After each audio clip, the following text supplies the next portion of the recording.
particularly the stories of the destruction of Numenor, the island that was rather like Atlantis. It was destroyed as a consequence of human disobedience. Numenor was a remarkable place. Numenor was a gift from the gods to the men of Middle-earth who had fought willingly alongside the elves against the forces of evil, but Numenor became corrupted.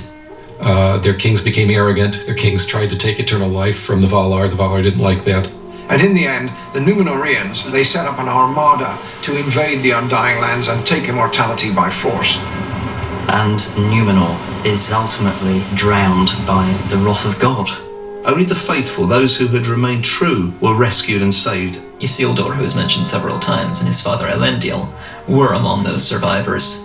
And they came and they set up the kingdoms of Gondor in the south and Arnor in the north. And it was from those people that Aragorn was descended, people who had already demonstrated that they had within them the power to be corrupted, to be flawed. Aragorn has a lot of moments, there's a nagging doubt he has about his worthiness. He labors from the beginning with the fear he has that he's not going to be up to the task. Why do you fear the past?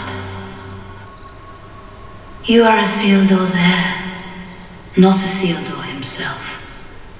You are not bound to his fate.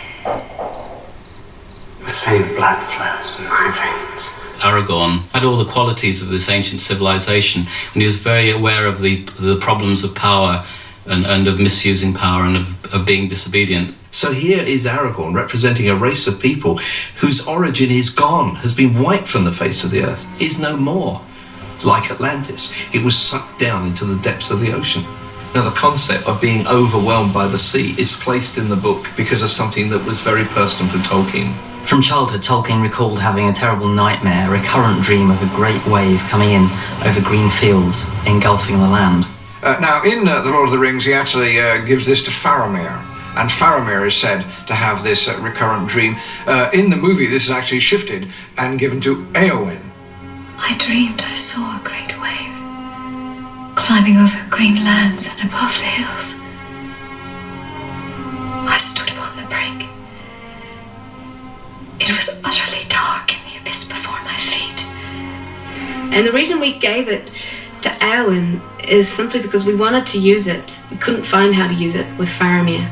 It's one of the examples of something that would have just stayed in the book and would never have seen the light of day, and was an incredibly important piece of personal information, I believe, from Professor Tolkien. All right.